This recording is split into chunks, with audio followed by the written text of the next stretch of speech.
Pero también tenemos un invitado que nos dejó un saludo. Está en España. Le habría encantado estar en medio nuestro y es un gran referente y uno de los que inició esta batalla cultural. Así que si los técnicos me dan el ok, Agustín Laje con nosotros en la pantalla.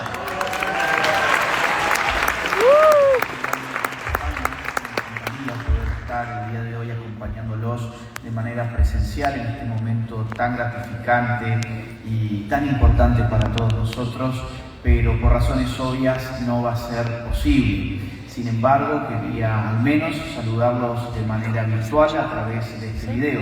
Y en ese sentido quiero empezar mandándole un gran abrazo a los autores de este libro, Milei, la revolución que no vieron venir, que por cierto lo tengo aquí conmigo en España, a mi gran amigo Nicolás Márquez, a mi gran amigo Marcelo Duclos, un fuerte abrazo y felicidades por esta publicación, y también un enorme abrazo para el presentador de esta tarde que los honra allí con su presencia, Miguel Pollano.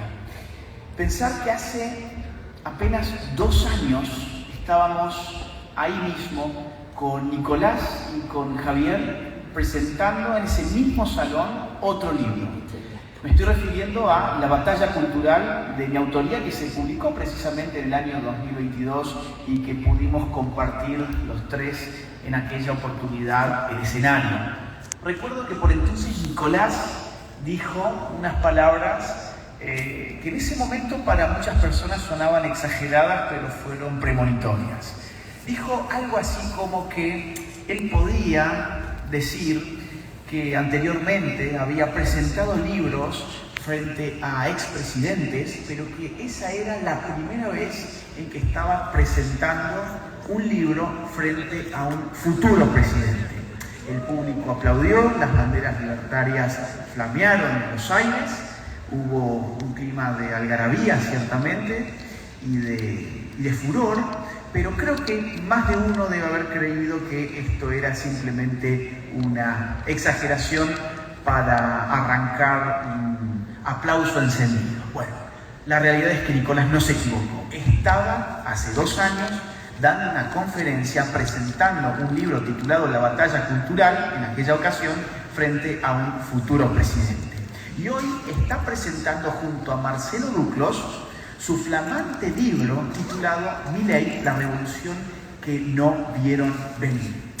No voy a hablar del contenido del libro, que es maravilloso, es un gran libro, se lee muy fácilmente y realmente vale la pena, así que espero que lo lean y que lo recomienden.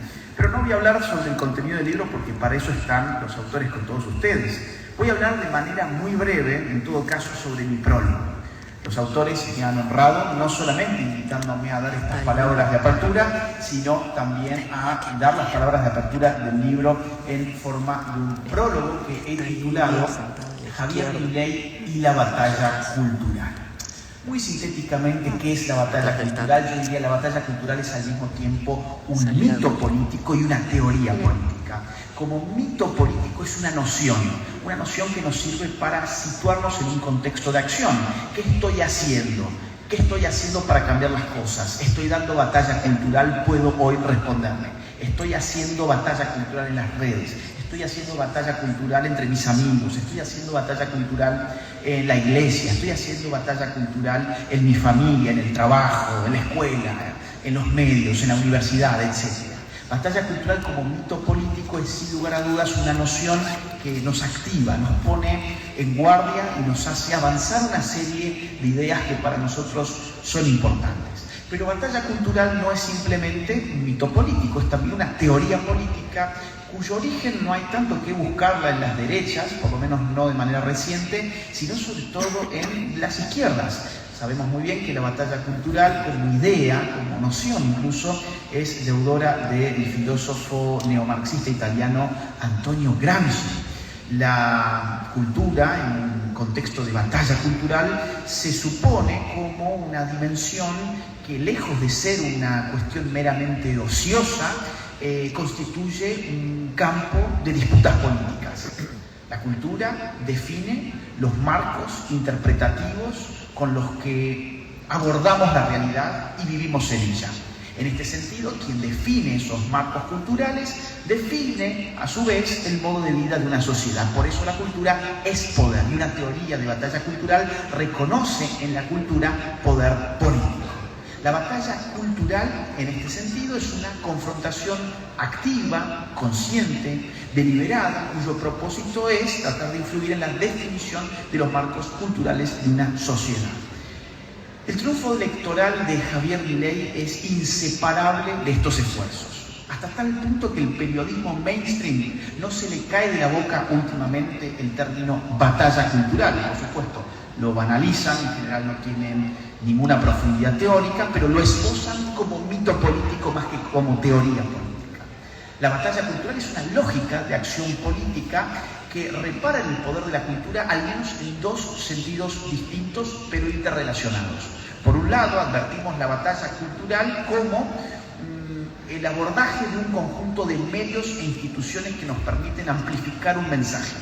Por ejemplo, televisión, redes sociales, el cine, la radio, incluso instituciones que recién yo mencionaba, la familia, las empresas, las escuelas, las iglesias, las universidades.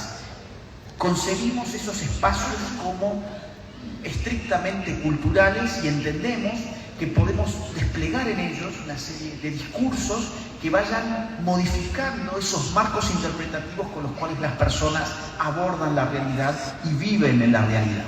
Pero por otro lado, la cultura, en una batalla cultural, también es entendida como la índole misma del conflicto político. ¿Qué quiero decir con esto?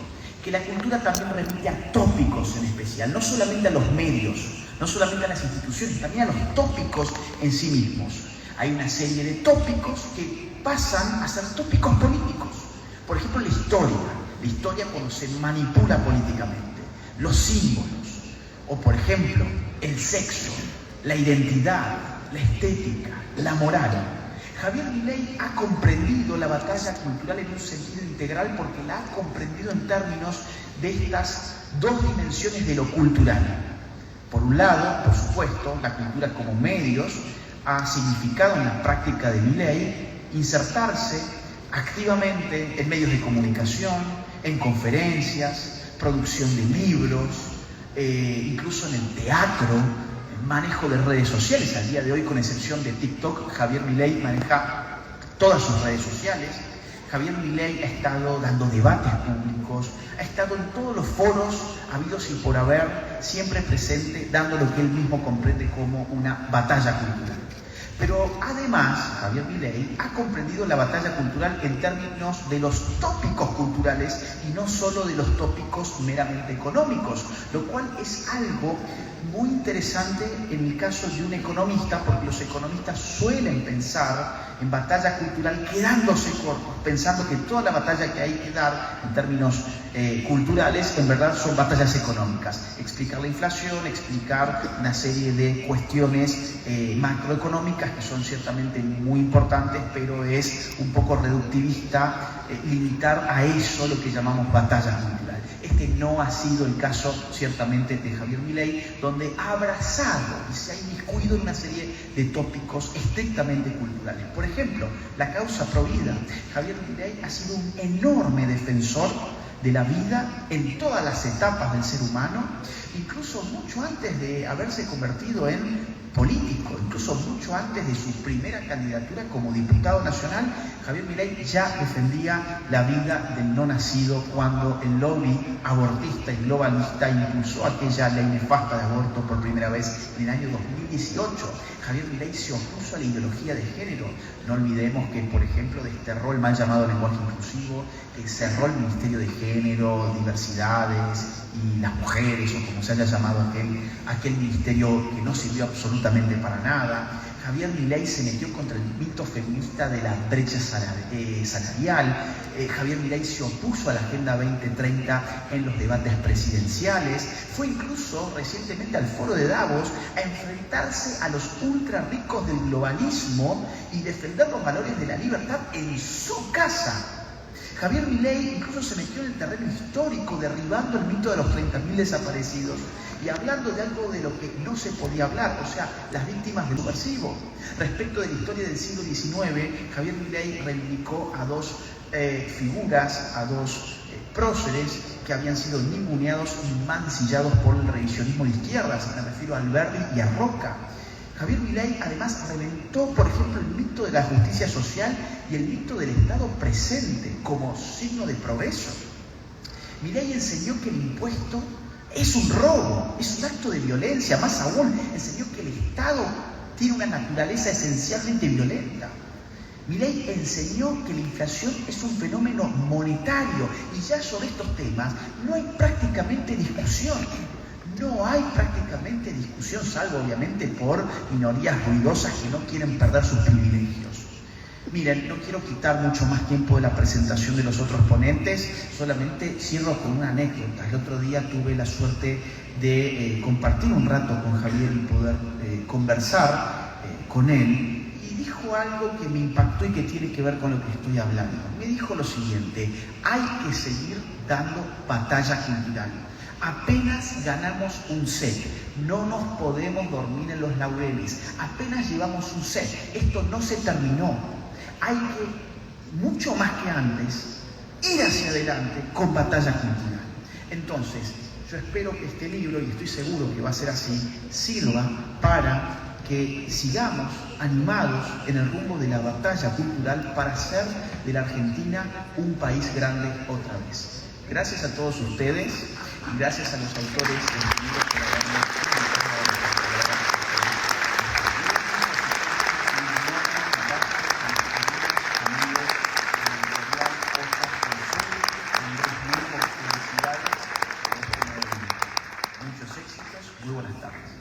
Gracias, Agustín Laje. Bueno, espero que haya llegado un poquito el aplauso hasta allá. Vamos a seguir ahora con los oradores. Va a tener la palabra nuestro querido Nicolás Márquez. Muy buenas noches, muchísimas gracias a todos. Muchas gracias a los diputados, a toda la gente de la Libertad Avanza. Ahí la veo a Lilia, lo estoy viendo a Gerardo, a Nicolás Mayoraz, muchos otros. Sería demasiado, es un poco injusto lo que estoy haciendo, porque estoy señalando a los que veo a pesar del flash y probablemente no mencionando a otros que están presentes y quedando mal con ellos. Primero quiero agradecer a los medios de comunicación que me hicieron ganar esta semana tantos amigos. Me suponen fan de Roberto Carlos. Pero en realidad la reacción me parece muy saludable, porque cuando yo fui al programa de Ernesto Tenenbaum, que quiero aclarar, él me anticipó cómo iba a ser la tónica del programa. Lo hizo con mucha honestidad periodística, y que si yo no quería ir estaba perfecto, o sea, pero si iba a ser ese el ambiente. Y la realidad es que la reacción negativa se dio porque no me entró una sola bala en la cuna del progresismo donde yo estaba arrinconado.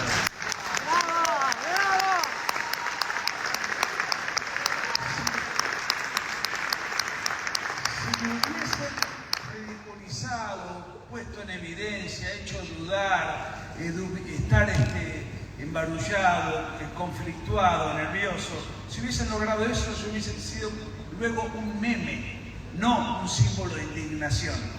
Se indignaron porque no pudieron hacer eso. Dicho esto, además les quiero aclarar que yo no soy un radical, un centrista, yo tengo otra escuela. Tengo otra escuela. Y además cuento con el auxilio de la fuerza del cielo.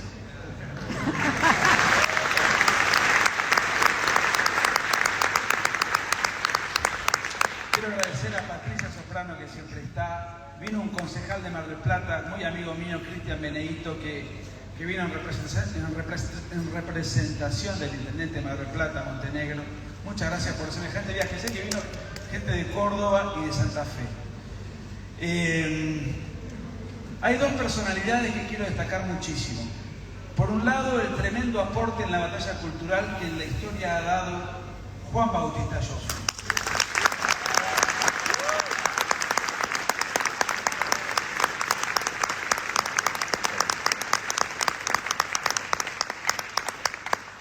Y luego, me siento muy orgulloso de que esté presente alguien de quien he aprendido durante toda mi vida, me marcó a fuego su sapiencia, inconmensurable sapiencia, solo comparable con sus virtudes humanas, Vicente Mazzotti.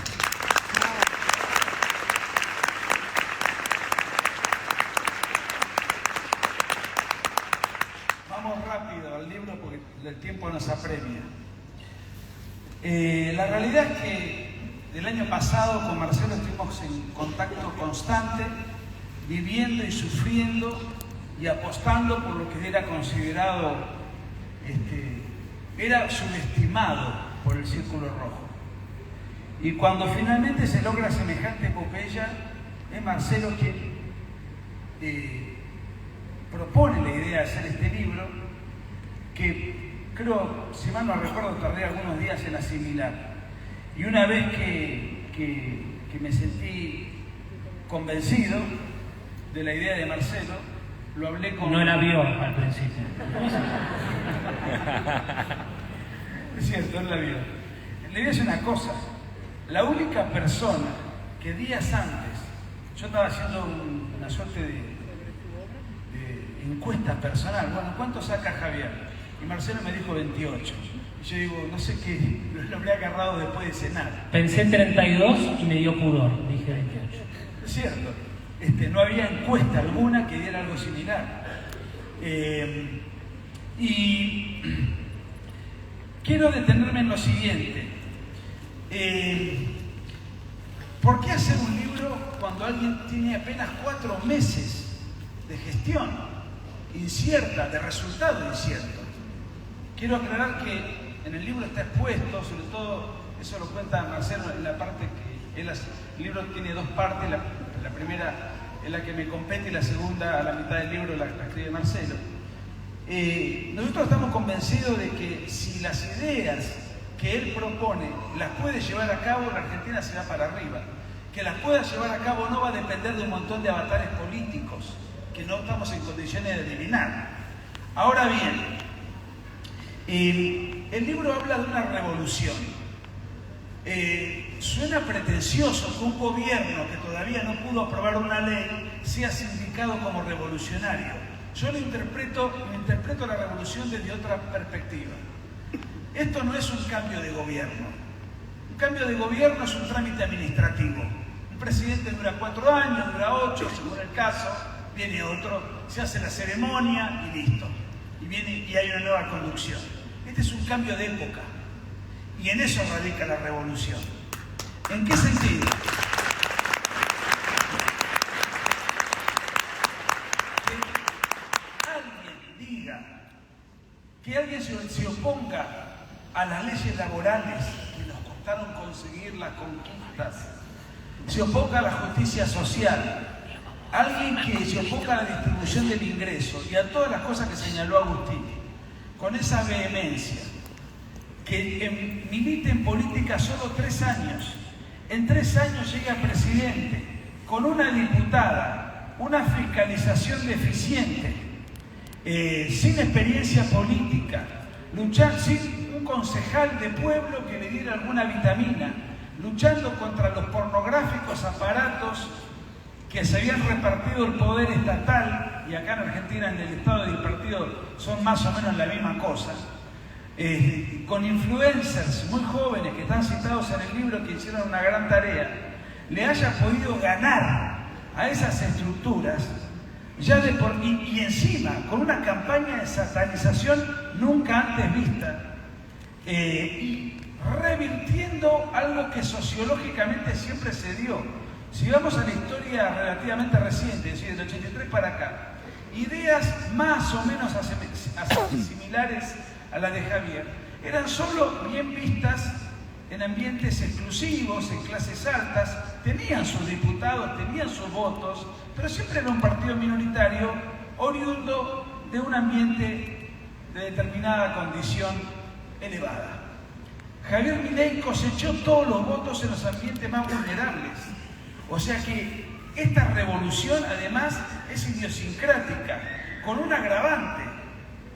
Fue el único político que no dijo: vótenme a mí que yo les voy a dar esto, lo otro y aquello y lo demás allá en un plazo rápido.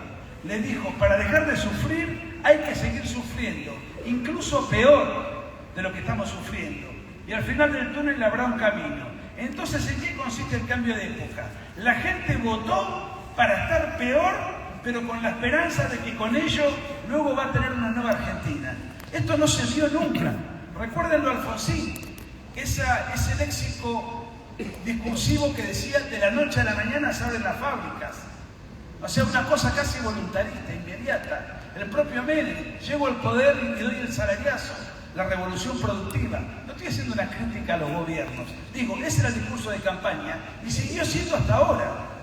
Pero aparece Milei. Ahora,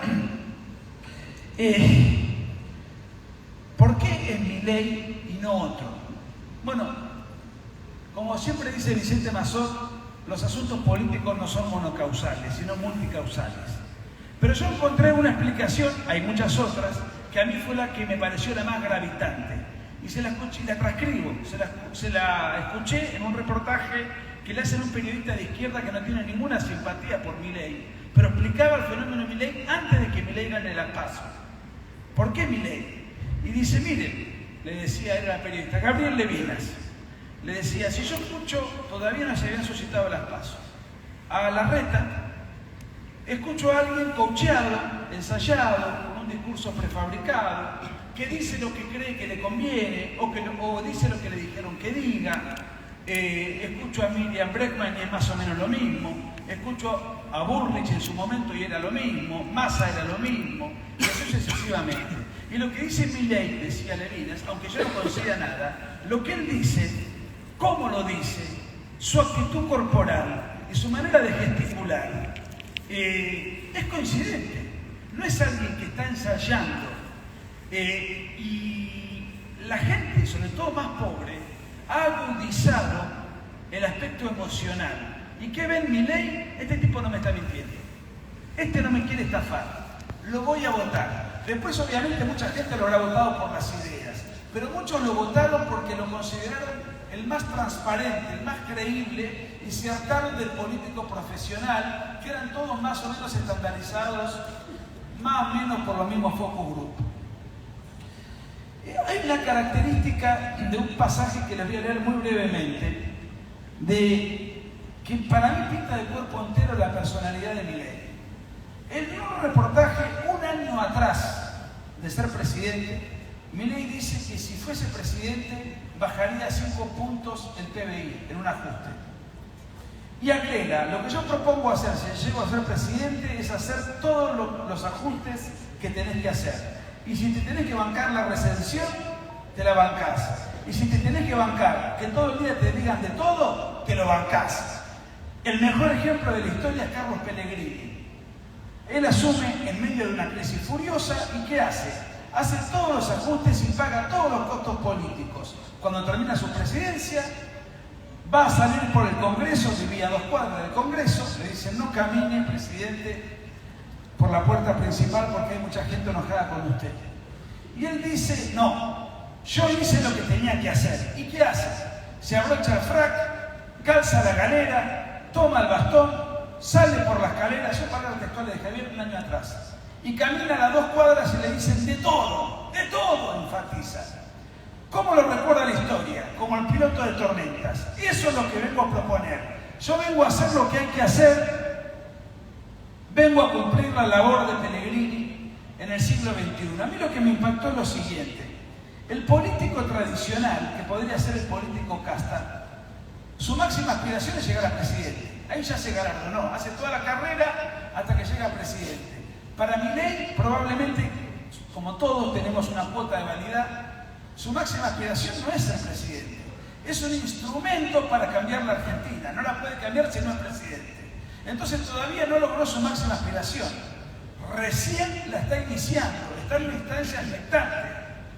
Entonces, independientemente de que él se vaya del poder, con aplausos o con insultos, como se fue Pellegrini, yo creo que él va a sentirse satisfecho consigo mismo si logra hacer lo que tenía que hacer. Como decía en esa nota que está en YouTube, que la hizo un año atrás. En otro punto que me parece interesante, no sé si me estoy con el tiempo, Andrés, si me podéis controlar el tiempo, porque no quiero quitar el tiempo a los demás, y sé que con el paro y todo esto estamos a contrarreloj. Pero muchos lo acusaron de lírico, utopista, un hombre teórico que leía literaturas convenientes, pero que desde el punto de vista político eso no podía ser llevado a la práctica. Y sin embargo, lo que hoy vemos es alguien que conoce la realidad, reconoce la realidad, no se estrella contra la realidad y sabe frenar a tiempo. Un ejemplo, cuando tuvo que echar para atrás la ley Bases y luego logró, con un notable discurso en la apertura de sesiones, notable discurso, en donde vuelve a la carga con la ley Bases en otro contexto, ensayando una alternativa distinta. Eso, Javier Milei es alguien que, fíjense, él dio la batalla cultural varios años y en un momento alguien le dijo: Milei, todo bien vos con la batalla cultural, pero la gente cuando va a votar no está tu boleta. Y eso le hizo un clic y dijo: ahora voy a dar la batalla política. No conozco a alguien que dé primero la batalla cultural y después la batalla política, porque en realidad hay diferentes roles.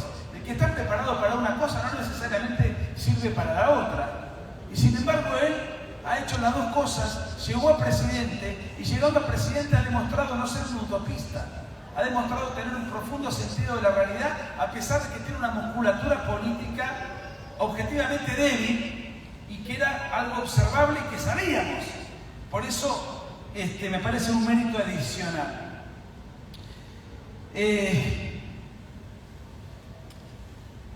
Ahora, con Marcelo acá hicimos algo que a nosotros, esto va a queda firmado. Nosotros lo hicimos y vamos a quedar pegados con este libro para siempre. Y uno dice: bueno, ¿por qué te jugás quedando pegado con algo que a lo mejor te puede manchar? Yo creo que porque, por lo menos hablo por mí, sospecho que a Marcelo le sucede lo mismo. Por dos razones. Lo conocemos hace 10 años. Sabemos fehacientemente que no es corrupto. O sea que no nos vamos a encontrar con un escándalo de corrupción de su parte. Puede ser que la haya en su gobierno, tomará cartas en el asunto, pero eso no será responsabilidad de él. En todo caso será responsabilidad de él apartar al funcionario que hizo lo indebido. Eso es por un lado. Y por otro lado sabemos que sus ideas son inclaudicables. Creo que el ejemplo que él menciona de Pellegrini no es azaroso. Por algo le ha quedado marcado este aspecto de su biografía. Y finalmente 2 puntos. ¿Para qué sirve el libro? Bueno, yo creo que en la parte que me toca a mí sirve para entender a Javier Milei, porque creo que no lo entienden. Y voy a poner un ejemplo rápido, que está en el libro retratado. El debate con Massa. Todos los que nos sentimos politizados, no sé si lo mismo le pasó a Miguel, pero con Marcelo eso nos pasó con Agustín. Sentí que estábamos constantemente interactuando y analizando y estudiando, sentimos que perdió. Yo recopilo unos 40 o 50 titulares de diario de Argentina y del exterior y en todos hablaban de la pérdida de Milei. En contraste, todas las encuestas de todos los canales donde se transmitió el debate, Milei arrasó. Y él explica las razones. Yo no hice el debate para el Círculo Rojo, que no la vio. Hice el debate para el gran público. Yo necesitaba remontar 7 puntos de diferencia y para tal fin elaboré una estrategia que está explicada en el libro. Entonces, por un lado sirve para entender quién es Milei, su psicología, sus influencias rockeras que son visibles y estéticas, deportivas que también hacen una determinada actitud psicológica. Pone muchos ejemplos deportivos que lo han marcado como apotegmas de sabiduría.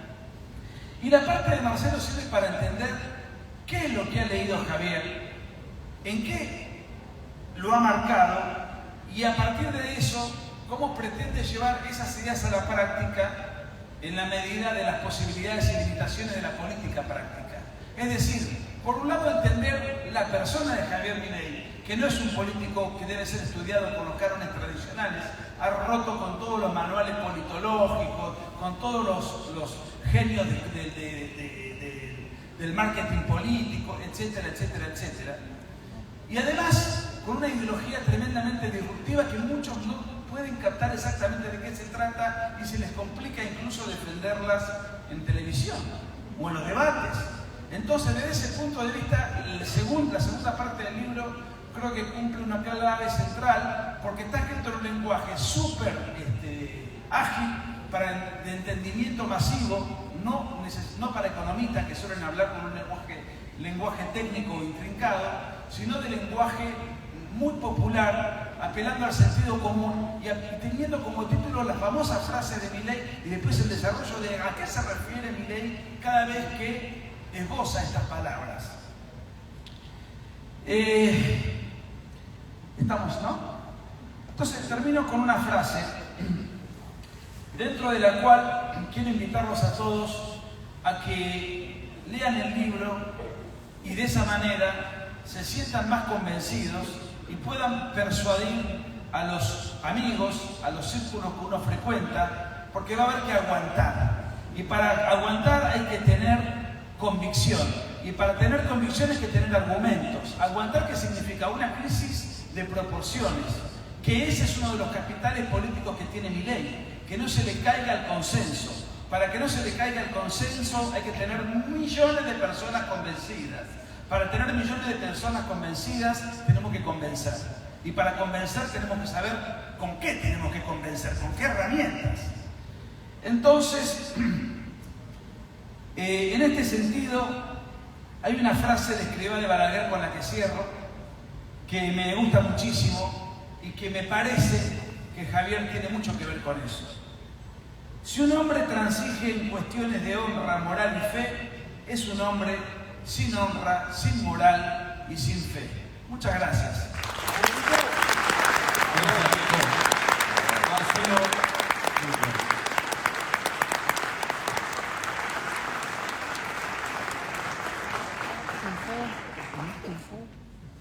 Creo que este año se dio en el marco de la Feria del Libro un debate muy interesante que viene en sintonía con la presidencia de Javier Milei, que es una presidencia bárbara de aquí a futuro. La idea de que es hora de cómo separamos tantos conceptos del Estado con alguna otra cosa, la idea de que a partir de este año ha quedado muy claro que cultura y Estado, asuntos separados. Acá se ha sugerido que el presidente de la Nación tenía una hostilidad con respecto a la cultura. ¿Por qué?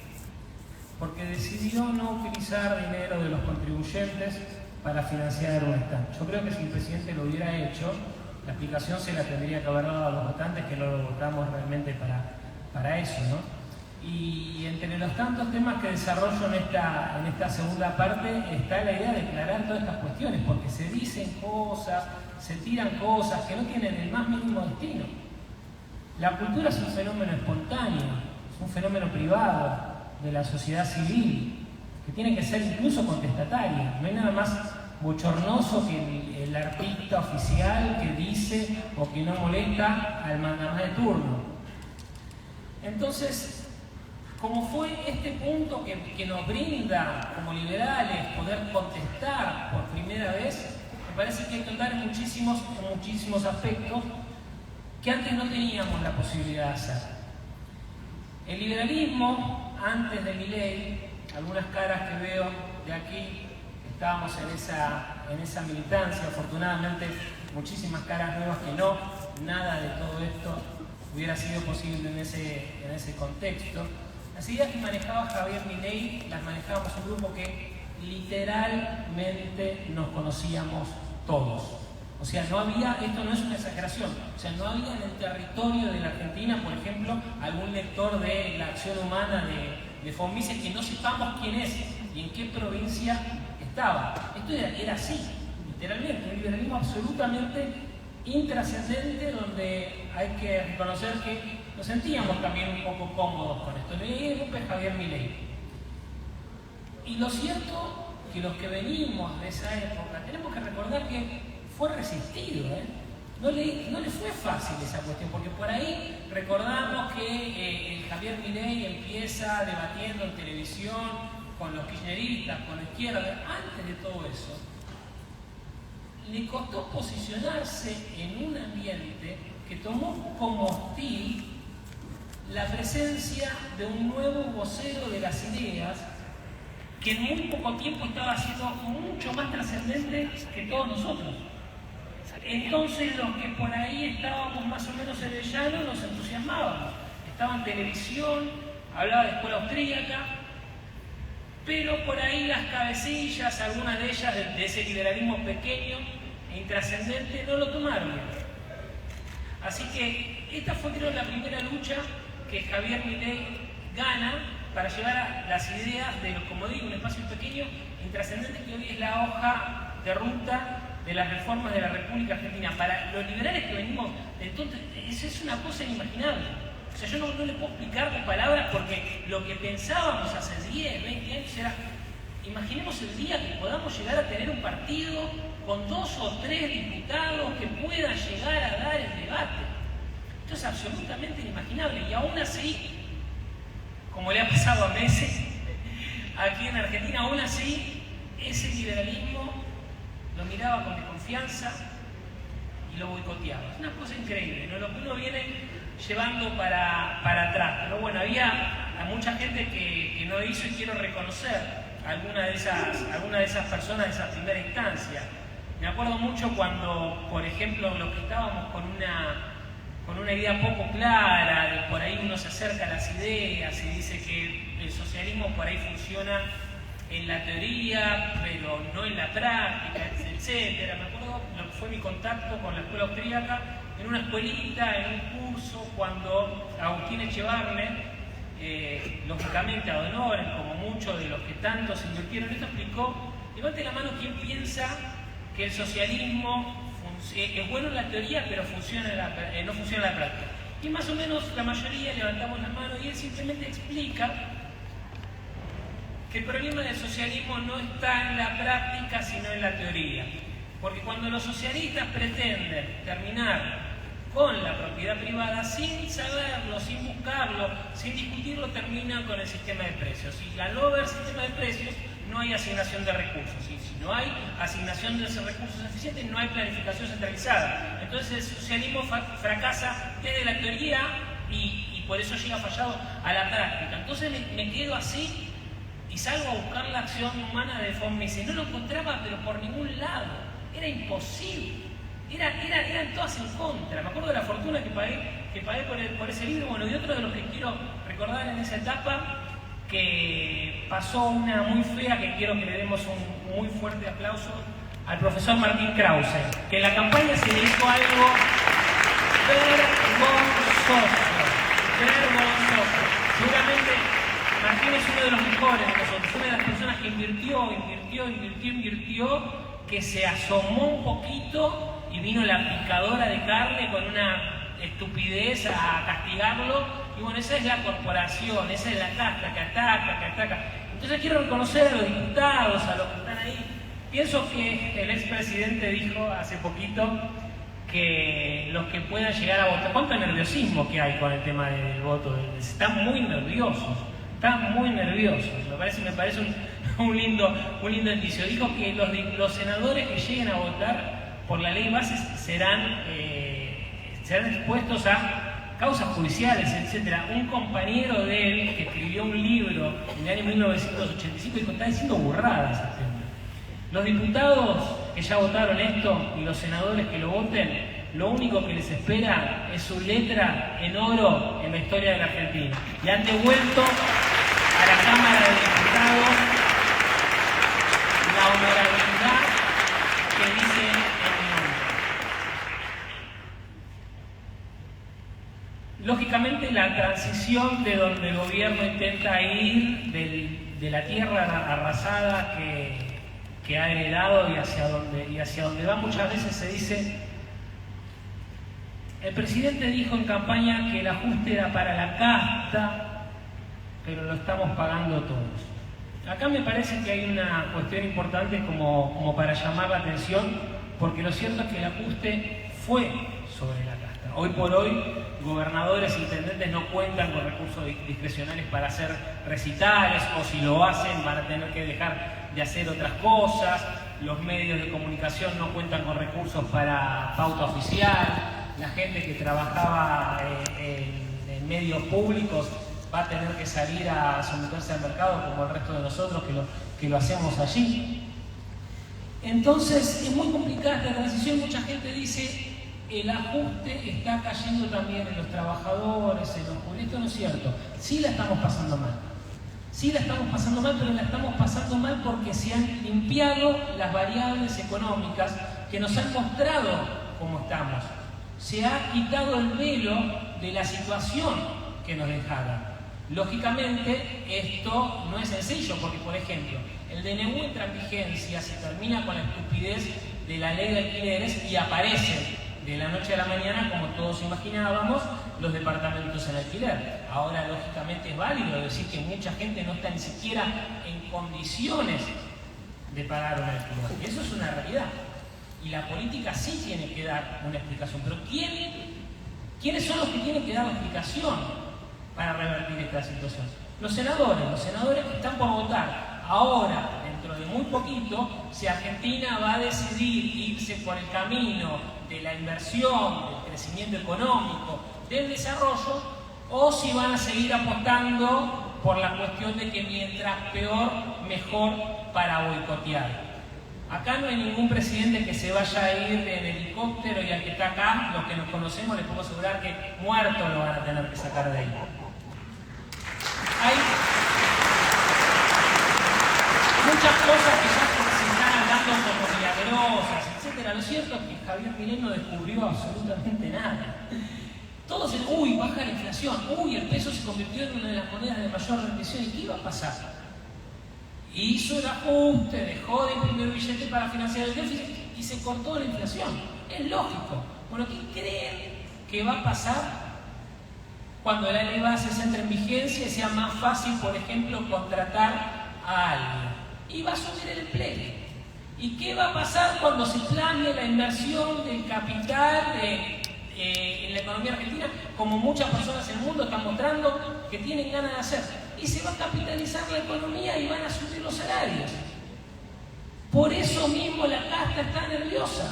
Por eso van a volver a hacer otros paros. Por eso van a seguir poniendo palos en la rueda y van a hacer todo lo posible. Se van a desesperar cada vez más, porque cada día que pase la gente va a empezar a percibir las virtudes de las reformas que el presidente está llevando a cabo. Entonces, como dijo Nicolás, los desafíos van a ser muchos, pero hay que tener bien claro esto. El Poder Ejecutivo puede hacer muchas cosas, como dijimos: reducir el déficit, terminar con el problema de la distorsión de los precios relativos, terminar con la inflación. Ahora, ni Milei ni ningún presidente, por ejemplo, puede subir los salarios. Ni Milei ni ningún presidente puede subir. Bueno, y ahora va a aparecer de la nada el empleo. Para esto se tienen que destrabar todas las leyes que encima están en contra del espíritu de la Constitución. A mí me causa mucha gracia también cuando dicen: no le podemos dar facultades delegadas al presidente. Pero si se están pidiendo herramientas para reducir el Estado, y no para incrementarlo, sino para terminar con toda esta maraña de regulaciones que están todas en contramano de la Constitución Nacional. ¿Quiénes lo dicen?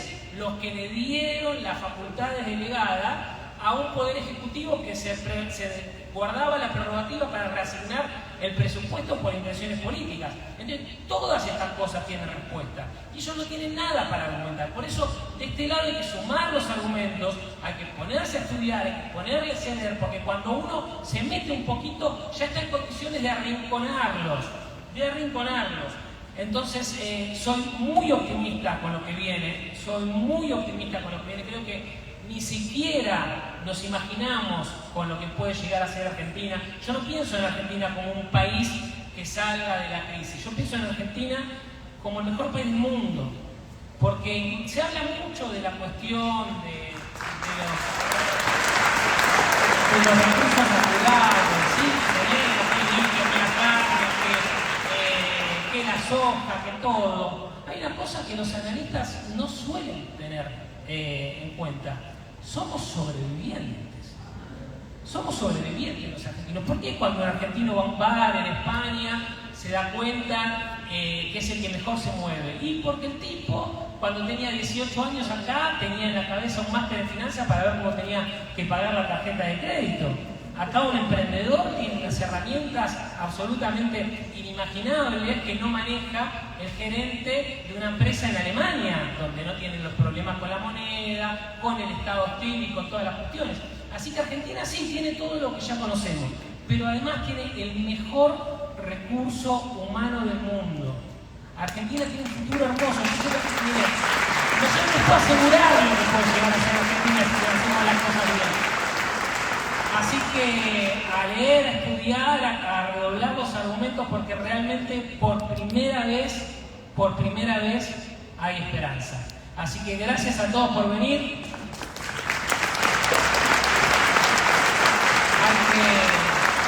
Cuando Javier repite una frase, es necesario repetir tantas cosas y bueno, no sé otras ideas, pero lo cierto es que el liberalismo es el respeto irrestricto al proyecto de vida del prójimo de todos. Love is love. Gracias, Marcelo. Doctor Miguel va a cerrar y después en un minuto digo cómo nos vamos a organizar. Bueno, puede ser un truco de petizo, dispararse. Un truco escénico también. Bueno, primero que nada quiero agradecerle a Nicolás y a Marcelo el gusto de ser presentador del libro y también darme el espacio de cerrar. Y pensé bastante qué cosas decir. Y me gustaría contarles otro costado de Javier Milei, que quizá ustedes no conozcan porque yo también, al igual que Nicolás, conozco, estamos haciendo memoria hace algo más de 10 años. Pero compartí distintas cosas. Les quiero contar, por lo pronto, cómo lo conocí. Me acuerdo una noche, creo que eran las 11 de la noche de un día de semana, le escribí por Facebook, creo que era más tarde, 11:30. Le escribí porque lo había visto en un programa, y dije, ¿qué tal? ¿Está bien usted? Me respondió enseguida y me dice, ¿estás despierto? ¿Podés hablar? Sí, la verdad que sí, que son 11:30, me estaba mirando el Panteón del Mar y dije, te puedo escuchar a vos. Y la conversación no terminó hasta la 1 de la mañana, una catarata de mensajes, de cosas, en las cuales me recomendó un montón de libros que por supuesto compré pero no leí.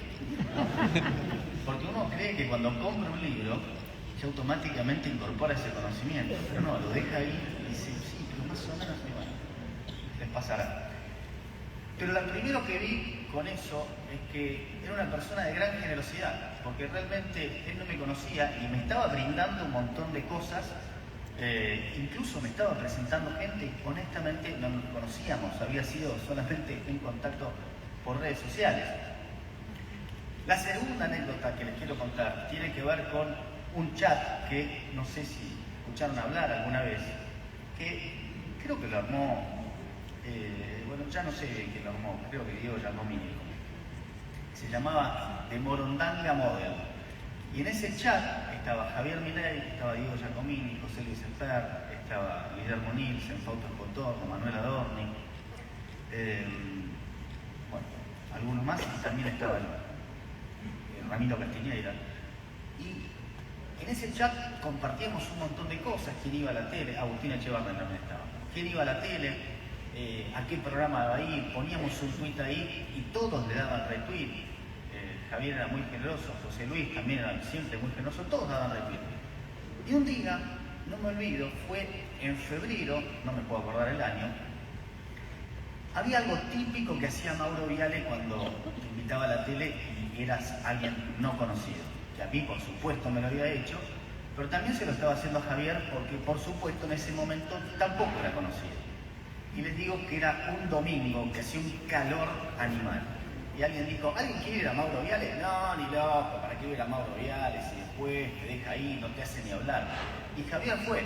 El programa duraba 3 horas. Y por supuesto Mauro Viale te decía que fueras a las 2 de la tarde. Y con suerte hablabas a las 4:55. Lo sé porque me pasó y hablé 30 segundos. Pero bueno, él fue ese febrero a las 2 de la tarde y no habló. Y yo creo que estaba más enojado que él. Dije, no puede ser este tipo, qué locura. Y él respondió, bueno, varios respondieron que estaban enojados. Y él lo que dijo fue, bueno, esto es el mercado, qué sé yo. No me dio el espacio porque creyó que había algo más importante, pero lo más importante todavía es que si nosotros no estamos, ese lugar lo va a ocupar probablemente alguien de izquierda. Así que yo voy a ir, aunque no tenga siquiera la posibilidad de hablar. Y me quedé callado, dije, esta lección la tengo que anotar. Porque fue una gran lección de humildad. Fue una gran lección de humildad. Una humildad que él todavía tiene. Les garantizo que todavía la tiene. Y el tercer cuento que quiero hacer tiene que ver con el libro. Porque si no, vine a contar cuentos, por supuesto. Y en una de las cosas que más me sorprendió, cuando Nicolás cuenta que Javier había estado siguiendo la escuela neoclásica, no sé qué, determinadas cosas de microeconomía, y en determinado momento lee a la escuela austríaca y dice, ok, todo lo que enseñé en los últimos 12 años está mal, lo tengo que cambiar. Y creo que ese también fue un momento definitorio para él, porque fue el momento en el que empezó a ver la economía desde otro ángulo, e incluso de un modo mucho más amplio, es lo que marca Rothbard, ¿sí? Que va mucho más allá de la economía. Y eso también es un acto de humildad y también, yo me animo a decir que es un acto que lo ha definido él como persona. Y acá quiero pasar a ustedes. Les voy a contar un cuento mío, pero quiero pasar a ustedes porque quiero saber qué cosa los puede definir a ustedes como persona y qué cosa puede colaborar para que esa definición de ustedes como persona ayude a que el país mejore y cambie. Mi cuento es de diciembre del año 98. El año pasado se cumplieron 25 años. Bueno, yo tuve un accidente de auto, sintéticamente, y estuve 10 días en coma. ¿Ok? Esto lo sabe, bueno, por supuesto la gente más cercana lo sabe. Fue bravo. Y uno cree que en el coma inducido la gente no se acuerda. Tengo un mensaje, se acuerda, la gente se acuerda. Y yo me acuerdo mucho de muchos de esos pasajes que viví. Y ese fue mi momento definitorio, porque definitivamente tuve que luchar por mi vida. Marcelo hablaba de ser superviviente, ¿no? Bueno, yo salí despedido de un auto, caí al costado de la ruta, tuve 4 costillas fracturadas que me pincharon los pulmones, casi pierdo la oreja, me fracturé la mandíbula y la clavícula. ¿Qué tal? Y lo peor de todo es que me pusieron respirador artificial. Entonces cuando yo veía a la gente que en el COVID tenía respirador artificial, les decía, yo sé lo que es eso. Les cuento, es un desastre. Es verdaderamente horrible tener respirador artificial. Pero, ¿por qué les hago este cuento? Porque ese fue mi momento de superación. ¿Y qué tendrá que ver todo con esto? Porque en realidad, en la entrada me hicieron una entrevista y yo ya lo había pensado. Y si yo tengo que definir a Javier Milei con una palabra, la palabra es un valiente. ¿Qué es la incorrección política? La incorrección política es decir lo que nadie se anima a decir, sabiendo íntimamente qué es lo que hay que decir. Y yo enseño una materia, ahora no la enseño hace tiempo, en la universidad que se llama Finanzas Comportacionales. Y hay algo que se estudia, que cuando se dice algo que a la gente le quedan algunas dudas, hay muchos que se quedan callados porque creen que son los únicos que piensan eso. Pero cuando alguien levanta la mano y dice, no, eso no es así, enseguida hay otro más que levanta la mano y dice, no, yo estoy de acuerdo, eso tampoco es así. Y de repente todos levantan la mano y se dan cuenta que todos pensaban lo mismo, pero que nadie se animaba a decirlo. Entonces, y esto lo decía Marcelo también, y me parece importantísimo porque es la batalla cultural. Y la batalla cultural, en realidad, puede ser el momento definitorio de cada uno de nosotros en determinado momento. Quizá no lo encontraron todavía, o quizá no están atentos a que eso suceda. Hace no tanto se me acercó un chico por la calle que era enorme, el tipo. ¿Y por qué subrayo lo de enorme? Porque me dijo, vos sabés, Miguel, que yo trabajo en un hospital y son todos kirchneristas. Y me dicen algo, bueno, yo me quedo callado. Yo me di vuelta y le digo, ¿cómo te vas a quedar callado por ese tamaño que tenés? ¿No me ves a mí que me ando a los gritos con todo el mundo? Te prohíbo que te quedes callado. Entonces yo a ustedes les pido, no se queden callados.